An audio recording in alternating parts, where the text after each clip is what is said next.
My name is Jerry Elwell, and I am a quality control underwriter in the mortgage industry. My job is to go back into a loan that has already closed. Occasionally, we'll get loans that are just getting ready to be closed, but my primary function is to look at the work that's already been done, basically go back through and re-underwrite the file to ensure that the original underwriter followed all of the not only the lender rules, but the government and financial sector rules, and did their due diligence to ensure that everything that's being presented in the loan file is accurate and correct. I have a business degree from the University of Central Oklahoma. I wanted to be in advertising. I wanted to be Mel Gibson from the movie What Women Want, but I am not a salesman, and so that didn't work out, and I sort of fell backwards into this job. There are several people that I work with who don't have college degrees but are still very good at what they do. So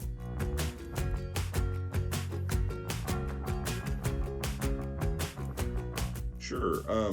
So there are several different types of underwriters. You've got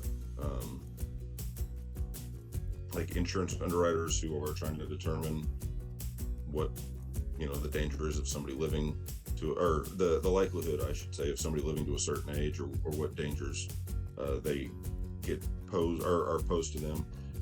And in my specific area as a mortgage underwriter, I'm looking for similar red flags or similar things to be cautious about when someone decides that they want to buy a home. I have to verify that they work where they say they work. We have to make sure that they have the amount of money that they're claiming to have so that they can cover closing costs and reserves if those are necessary. And one of the biggest things is making sure someone is living where they say they're going to live. If somebody says that they're going to buy a home as their primary residence, that qualifies them for like a lower interest rate than if it's going to be a secondary home or an investment. Because if you suddenly can't pay all your bills, you're going to let your investment house or your vacation home get foreclosed on before you would let your primary residence get foreclosed on.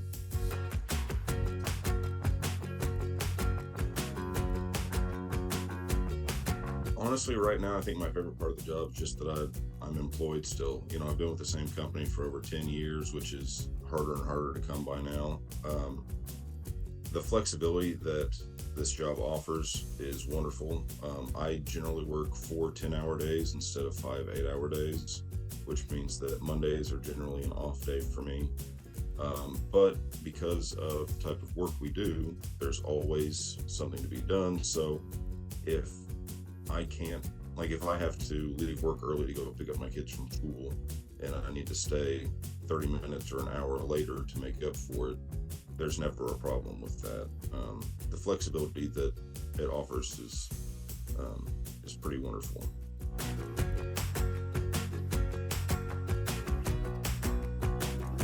Take good notes in whatever classes you are in, because little things make a big difference.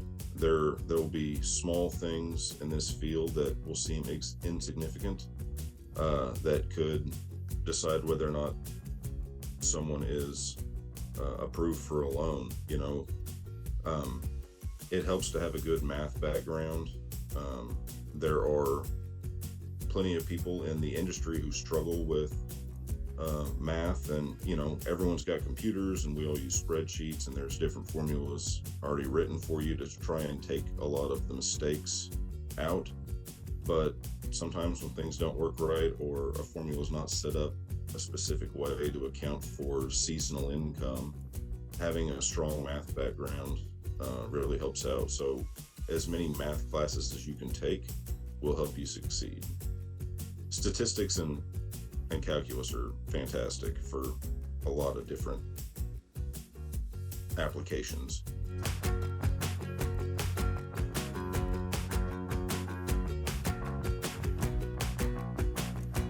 Aspects to that, to have like to originally get hired on, I didn't have to have anything specific as far as a certification. There was no courses that I already had to have taken, but the on-the-job training as well as continuing education courses that they require are a big part of what goes on with our daily activities and making sure that we know what we're doing.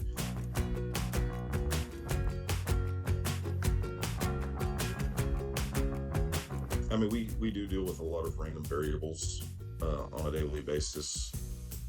I mean, you'll have somebody who works 80 hours bi-weekly, and that might be a standard thing, but then you also have to take into account if they're getting overtime income, how much overtime they're getting.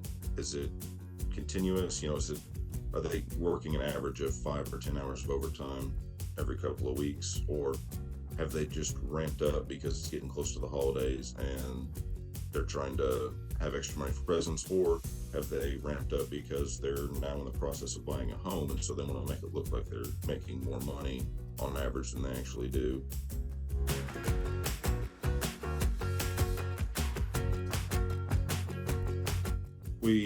The main thing is going to be income and liabilities. Assets are a big portion of it as well, just making sure they have enough funds to pay closing costs. But their income and their debts is a major deciding factor. We have to come up with our debt to income ratio, which is it's the first thing that lenders are going to look at outside of a credit score generally, is how much money do you make per month, how many debts do you have per month, and what portion of those debts fall into what portion of those debts does your income cover. A lot of times you'll have programs that will allow for up to 50% debt to income. There are some where it maxes out at 36%, and they're special programs like that. And then you've also got like reverse mortgages, which are interesting because you don't really have a debt to income ratio there. You have to have a specific amount of residual income left over at the end of the month. So you could have a 90% debt to income ratio, but as long as you're a single person living by yourself in this specific region and you have an extra $589 at the end of the month, you're okay. So it's mostly income and debts that we look at.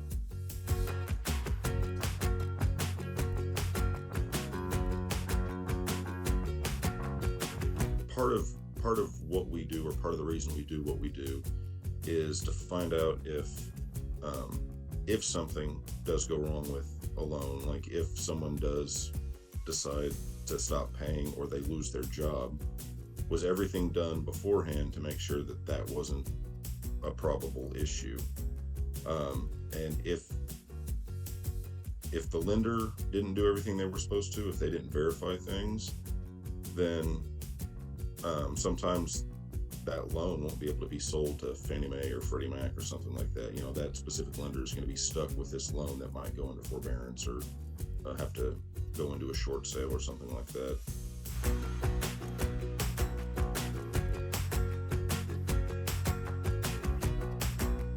For me personally, the biggest difference is that I get to work at home now, which I'm very happy about.